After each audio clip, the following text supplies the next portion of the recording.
Hadirin hadirat muslimin muslimat yang dimuliakan Allah subhanahu wa ta'ala. Sampai masanya tiba, datang malaikat membawa kain kafan min nur, dari cahaya. Lalu malaikat menampungnya, keluarlah roh. Sejuk terasa dari kaki, naik ke atas. Naik, berhembuslah dia dari mulut. Wa nafakhtu fihi min ruhi, aku hembuskan, aku tiupkan. Dulu waktu masuknya ke tanah, ke daging itu ditiup, maka keluarnya pun juga keluar. Maka mata memandang, ruh keluar. Biji mata memandang, keluar biji mata. Makanya orang yang mati itu matanya terbuka. Makanya yang pertama kita lakukan menengok orang mati adalah memejamkan mata. Allahumma ghfir li abdus samad warfa' darajatahu ma'al ghabirin. Inna lillahi wa inna ilaihi raji'un. Makanya saya jarang-jarang datang bila ada sebut, Ustaz ada orang meninggal dunia, sudah lama, baru sejam, nanti saya datang. Sebab apa? Saya takut nak pejamkan mata dia. Agak-agak sudah dipejamkan orang, baru saya datang. Saya datang, dah 3 jam, 4 jam, alhamdulillah saya datang. Belum tutup lagi. Iya. Kenapa? Menunggu Ustaz Somad. Paksalah saya tutup. Allahumma firli fulan ibn fulan warfa' darajatahu ma'al ghabirin. Inna lillahi wa inna ilaihi. Mana istri yang katanya sayang, kaulah bulan, kaulah bintang, setengah nafasku pergi, buah hati bulayan jiwa. Ketika roh ada dari jasad, memang betul kata dia sayang, tapi manakala roh keluar dari jasad, dia pun takut menengok mata kita. Dia takut menengok kita. Dia takut jam pukul 2 malam, jam 1 tutup balik. Na'udzubillah. Begitulah kalau kematian sudah tiba. Sampai pada akhirnya dia tutup. Innalillah wa inna ilaihi raji'un. Selepas itu roh pun keluar, dibawa. Kalau dia baik, roh itu dibawa, dimasukkan ke dalam kain kafan min nur. Hadis riwayat Ahmad bin Hanbal. Lalu dibawa oleh malaikat sampai ke pintu langit. Malaikat bertanya, inikah orang yang amalnya selalu dibawa pagi, dibawa petang? Inikah orang yang amalnya selalu dibawa hari Kamis? Inikah amalnya yang selalu dibawa pada bulan nisfu Sya'ban? Ya, inilah orangnya. Kam min masyhurin fil ardi walam yakun ma'rufan fis sama. Bukan hadis. Berapa banyak orang yang namanya masyhur di bumi, tapi malaikat tak mengenal dia.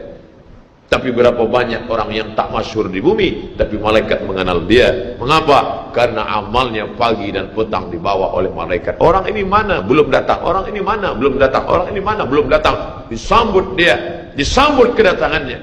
Masya Allah, tabarakallah. Mudah-mudahan kita termasuk orang yang disambut oleh malaikat karena amal soleh kita. Maka bila saya datang di suatu majlis, malam tadi datang di Shah Alam, orang menyambut ramai. Malam ini datang ke Masjid Muaz bin Jabal, ramai. Esok malam di Terengganu datang, tak tahu entah ramai entah tidak. Ramai. Dalam hati, hai Abdul Somad, apakah malaikat akan menyambut engkau nanti juga dalam keadaan ramai? Kalau engkau ikhlas, iya. Tapi kalau tidak ikhlas, na'udzubillah. Nabi Isra Mi'raj berjumpa dengan orang yang sudah lama mati. Bagaimana rasa kalian mati? Apa kata mereka? Seperti kambing yang dikuliti hidup-hidup, seperti tebasan pedang di tempat yang sama beratus kali, seperti kail mata pancing yang masuk ke dalam kulit yang basah, ditarik, disentapkan sehingga terikut dagingnya sampai keluar. Makanya selalu kita berdoa, Allahumma hawwin alaina fi sakaratil maut, taubatan qabla al maut, taubat sebelum mati, wa rahmatan indal maut, dapat rahmat ketika mati, wa maghfiratan ba'dal maut, mendapatkan ampunan sebelum mati. Allahumma hawwin alaina fi sakaratil maut. Makanya doa selamat itu baca pelan. Baca pelan, renungkan. Ini sekarang banyak orang baca doa selamat cepat-cepat. Maut. Apa maut aja nih? Saya tak pernah menghafaz doa itu pakai kertas, tak pernah. Wa taubatan qabla al-maut, wa rahmatan 'indal maut, wa maghfiratan, belum pernah. Kenapa Ustaz boleh hafaz? Sebab dulu dibawa oleh ayah, dibawa oleh bunda, dibawa dalam acara tahlil, dibawa dalam kenduri orang mati, dibawa. Tiap hari telinga mendengar Tuan Imam membaca pelan, maka kita ingat. Taubatan qabla al-maut, wa rahmatan indal maut. Anak-anak kita ini walaupun mereka lari sana sembang sini, tapi telinga mereka mendengar. Dan anak-anak ini hafaz. Kadang anak hafaz, ibu bapa tak hafaz. Sebab apa? Sebab dia golden age, usia emas. Mereka hebat, mereka kuat ingatannya, menangkap hafazan itu begitu kuat. Maka kita ajarkan mereka doa itu pelan-pelan. Sebab bila kita ajar kuat-kuat, mereka balik, dia panggil, ibunda dia panggil, cuba engkau baca apa doa tadi? Allah maut, Allah maut. Apa mau aja ni? Sebab di Iraq banyak orang mati, sebab di Suriah banyak orang mati, di Palestin banyak orang mati, di Rohingya banyak orang mati. Padahal maknanya amat sangat dalam. Allahumma hawwin alaina, ringankan kami fi sakaratil maut.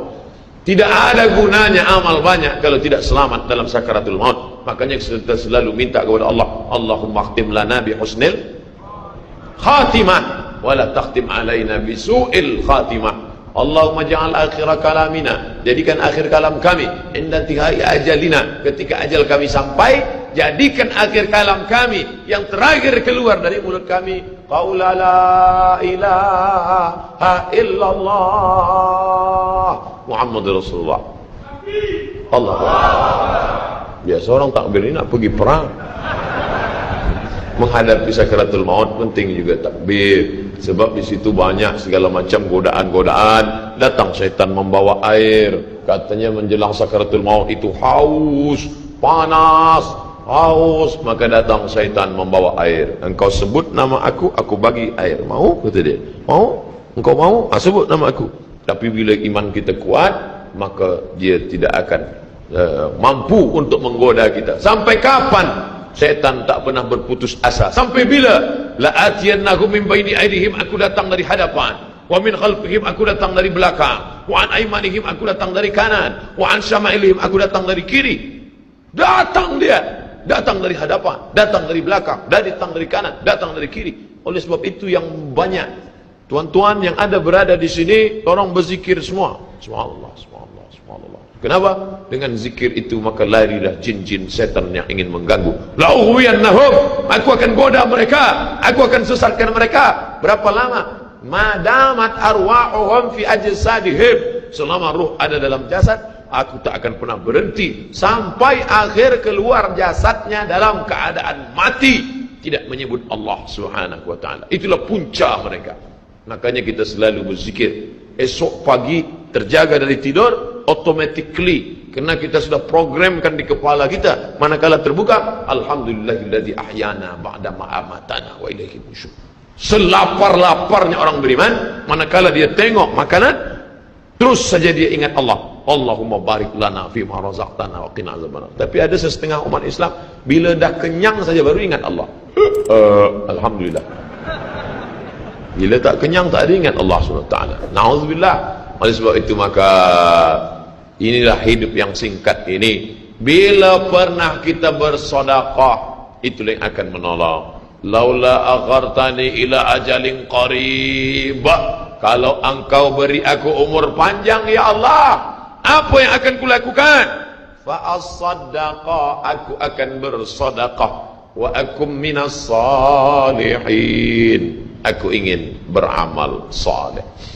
Malam ini tajuknya Masya Allah, ini tazkirah terakhir, ini tazkirah akhir, last, dan tajuknya pun akhir pula. Mudah-mudahan ini tazkirah terakhir, tapi bukan terakhir bagi saya. Andai mati, tidak masalah. Allahumma ja'al hayata ziyadatan li fi kulli khair. Kalau engkau takdirkan aku besok masih hidup ya Allah, jadikan hidupku itu ziyadatan li, sebagai amal tambahan. Kalau mati malam ini, Allahumma ja'alil mauta rahatan lana min kulli syarr. Kalau aku mati, maka kematian ini berhenti berbuat dosa. Orang beriman tak pernah sedih. Kalau dia mati, berhenti buat dosa. Kalau bertambah pahala. Andai Abdul Somad esok pagi masih hidup, bertambah pahala, dia akan tazkirah, dia akan bagi pelajaran. Andai Abdul Somad mati malam ini, alhamdulillah, berhenti melihat dosa. Dosa apa? Masuk airport, dosa. Masuk ke plane pesawat terbang, dosa. Dosa apa? Dosa mata. takkan tak kita tengok. Mata terbuka, takkan kita tutup. Maka orang beriman sentiasa menjaga dirinya. Tak pernah dia berkeluh kesah, tak pernah dia mencaci maki. Kenapa aku matikan aku ya Allah? Kenapa umurku pendek ya Allah? Ridha kepada Allah. Itu yang selalu kita katakan, raditu billah rabba wa bil islami dina wa bi Muhammadin nabiyyan wa rasula. Aku ridha. Ada yang lebih hebat daripada haji mabrur, ada yang lebih hebat daripada jihad fi sabilillah, ada yang lebih hebat daripada zikir dan baca Quran. Apa dia? Ridha bi qada'illah. Ridha menerima keputusan Allah. Makanya banyak lelaki yang ridha manakala meninggal istrinya, datang orang, apa tuan tak menangis? Aku ridha menerima ini. Memang dah lama aku tunggu-tunggu. Oh, ini bukan ridha, ini memang penyakit. Oleh sebab itu maka makna ridha adalah tak berkeluh kesah. Setelah orang masuk ke dalam surga, mendapatkan kenikmatan surga, Allah bertanya, "Madza turidun?" Hai penghuni surga, apa lagi yang kalian inginkan? Apa kata penghuni surga? Ridhaka. Tapi kau sudah masuk surga, ada yang belum kami dapat. Apa dia? Ridhamu. Yang mendapatkan ridha Allah hanya orang yang ridha menerima keputusan Allah Subhanahu wa taala. Man lam yarda bi qada'i, sesiapa sahaja yang tak ridha menerima takdirku, wa lam yasbir bi bala'i, yang tak sabar menerima ujianku, wal yatlub rabban siwaya, carilah Tuhan selain aku. Hadis ini dhaif.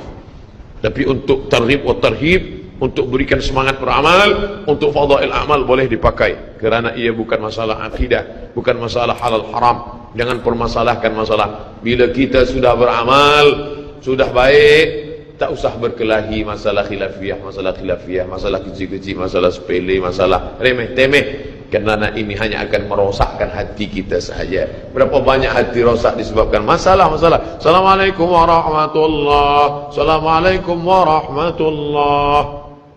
Apa salam-salam ni? Padahal hati sedang lembut. Selama ini dia berzina, selama ini dia minum khamar, selama ini dia mabuk, tak ada pernah orang marahkan dia. Tiba-tiba dia dah taubat, dia masuk masjid, Assalamualaikum warahmatullahi, Assalamualaikum warahmatullahi. Dia nak salaman, apa salam-salam? Tak boleh salam selepas sembahyang. Ini bid'ah, wa kullu bid'atin dhalalah, wa kullu dhalalatin finnar. Kata dia dalam hati, aku mabuk 20 tahun, tak ada orang bagi tahu mabuk tu haram. Ini aku dah taubat, salam kau kata haram. Ha, kata dia. Dia tinju. Bila sebelum sembahyang tadi belum ada bersalaman, selepas sembahyang baru bersalaman, hukumnya sunnah, mustahab, dianjurkan, disukai, kata Imam Nawawi. Belum sembahyang tadi tak ada salam, sebab dia lambat. Allahu Akbar. Lepas sembahyang dia salam, mustahab, dianjurkan, baik, tak salah. Bila sebelum sembahyang tadi sudah bersalaman, salam haji, salam datuk, salam tuan, masuk ke masjid, selepas sembahyang dia salam balik, mubah, tak jadi masalah. Yang tak boleh dalam sembahyang bersalaman, itu tak boleh.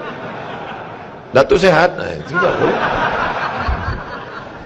Oleh sebab itu mari kita jaga hati kita yang dah baik, yang dah elok ni, jangan dirosakkan hanya kerana masalah-masalah kecil, masalah-masalah khilafiyah. Melunakkan hati. Kayu patah boleh disambung, kaca retak boleh direkat, tapi hati rosak, kemana obat akan dicari. Oleh sebab itu memperbaiki dengan akhlak. Al-adab fawqal ilmi. Adab lebih tinggi daripada ilmu. Tak ada guna banyak ilmu, banyak kaji banyak, tapi menyakitkan hati orang. Ada yang lebih hebat daripada ilmu. Apa dia? Adab.